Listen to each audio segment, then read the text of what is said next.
Hey guys, welcome to the next tutorial of ethical hacking and penetration testing via Kali Linux.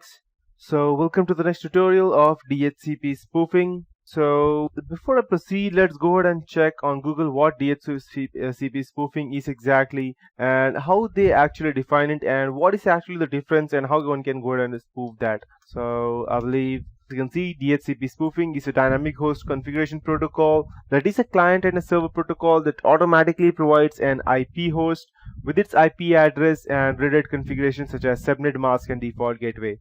So as you can see that anytime I go and connect to the internet, I am automatically provided the IP addresses for all of these things. Let me just go and open it out to you. I'm automatically provided these IP addresses and the subnet mask and the default gateway, and these all things are being done by the DHCP protocol, that's dynamic host configuration protocol. So how can you might be wondering how can one go ahead and spoof a DHCP protocol or something like that? Yes, we can do that, and in computer world we can do anything that we want.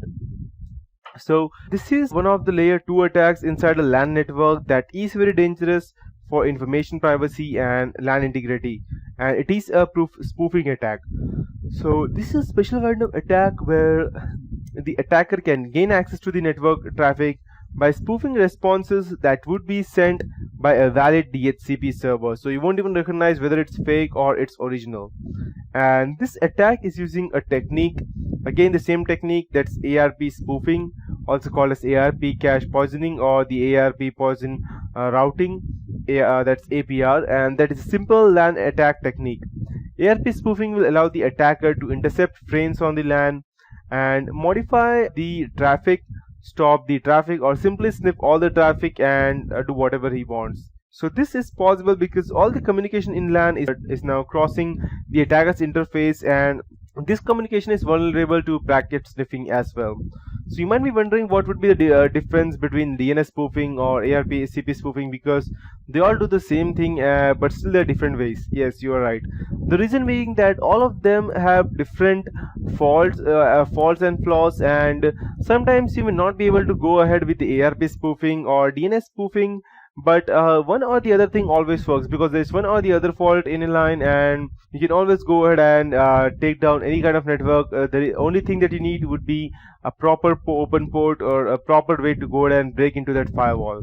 So that's how it will work. So there are different ways which go ahead and finally lead to the same thing, but one thing can be way too hard, whereas the other thing can be way too simple, even though both provide the same thing. And that's why I will be teaching you DHCP spoofing, even though it does the same thing, but it has its own different way, and this will be far easier than the previous versions. So in short words, client PC is sending a DHCP request on the network, as you can see over here, the DHCP response, and this request is a broadcast from all hosts on the LAN, and all the hosts on the LAN will receive it. Only the DHCP server knows what this request means, and in the normal situation only the real DHCP server will reply to this request. So DHCP server is then replying to the client with messages that will configure the host client PC with IP address, subnet mask, and the default gateway. So this is the attacker, the rogue DHCP server, and this is the original DHCP server. So when we have an attacker PC in the network, he will stimulate the DHCP server on his host PC, that's host computer, and with this action he will be able to reply to DHCP request before the real DHCP server, because it's closer to the client host. So it will configure the client host with IP address of the subnet, but it will also give to host false default gateway and maybe even false DNS server address. So what will happen exactly is that when the client PC requests for DHCP response, it will go over here, and since the attacker's DHCP server is nearer than the corporate server, the attacker will quickly go ahead and give a response back to it before it goes ahead and reaches it to the corporate server. And as soon as it reaches it, the first one reaches the DHCP server, no matter even if it goes ahead and gets back to the server, it will go ahead and discard that because it has already received a DHCP response. And later on, no matter what happens, even if it tries to connect to the corporate original server again, they will not be able to connect. The reason being that it has already the attacker has already went ahead and poisoned its cache memory, and no matter which one it tries to connect, it will always connect to the rogue attacker's DHCP server. And it will go ahead and configure the client host with IP address of that subnet, and it will give out a false default gateway as well, maybe even a false DNS server address. DNS server address and default gateways addresses will both be the IP address of the attacker computer itself, and in this manner he will point all the communication of,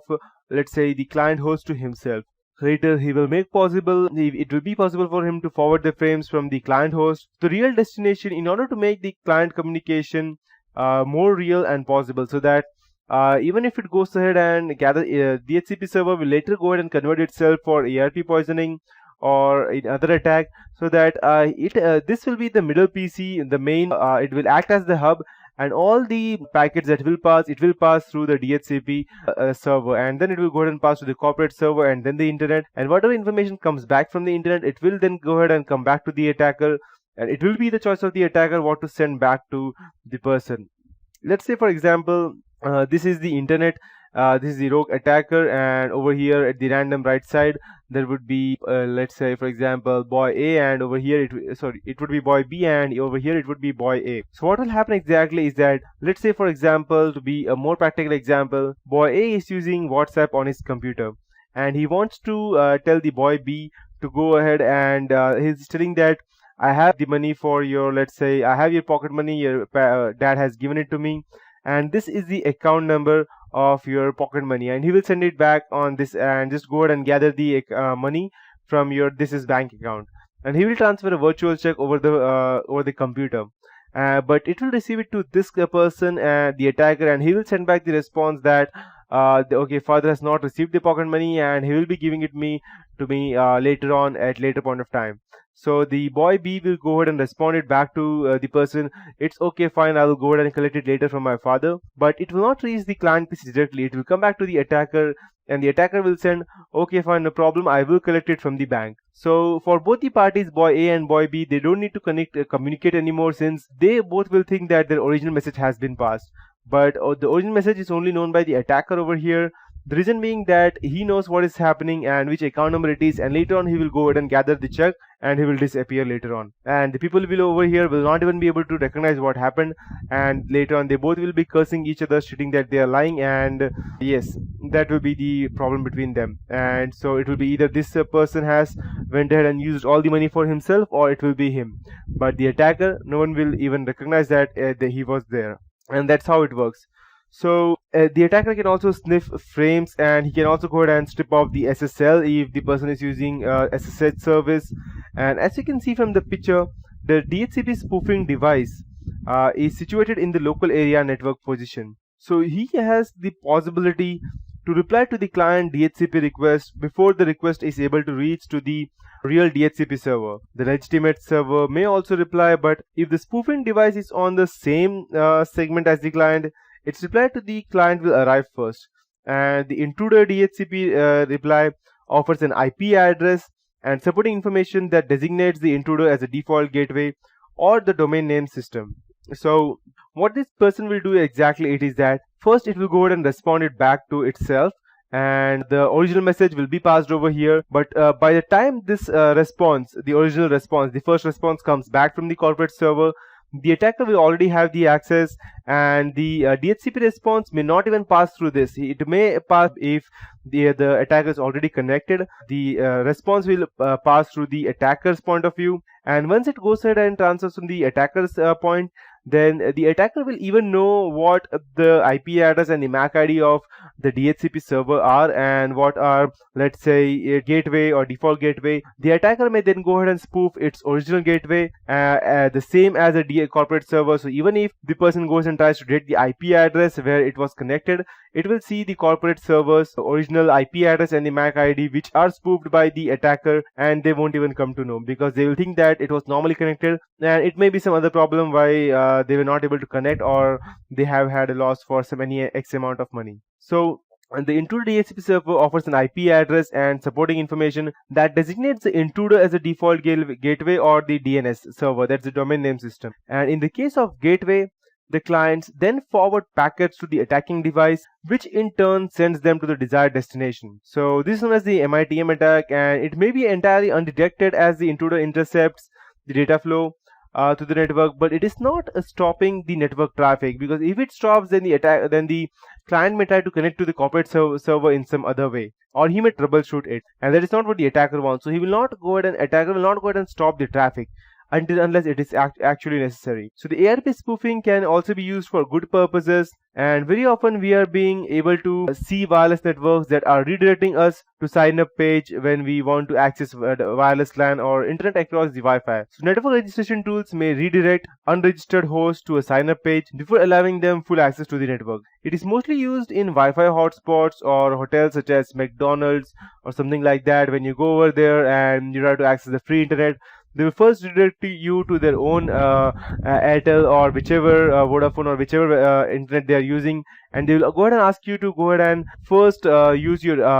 let's say your mobile number to go ahead and register. And as soon as you register your mobile number, you will get a 6 to 7 digit code which you'll have to enter, and only then the internet will start. The reason for that would be that any random person can go ahead and use the internet for fake reasons, and the person who is actually going ahead and using that, if he uses for any malicious purposes, then the owner of the Wi-Fi or the hotspot will be able to recognize by using the mobile number, until unless the mobile number is also fake and that is also spoofed from somewhere else. So I cannot say that there can be always solutions to all the problems, because as the number of solutions increases, the number of problems will always increase. And so it is mostly used in McDonald's and other sorts of network to control the access of mobile devices to the internet, and sometimes make user pay for the internet access. So for that purpose, they are redirected using ARP spoofing to a device known as head-end processor that goes ahead and redirects these things. So ARP spoofing can be used to implement redundancy of network services. A backup server may use ARP spoofing to take over a server that has crashed and apparently transparently offer reduced redundancy. So these are the examples that an ARP spoofing is not only used for malicious purposes, it is also used for good purposes, but it depends upon the nature of the person as to how he sees that.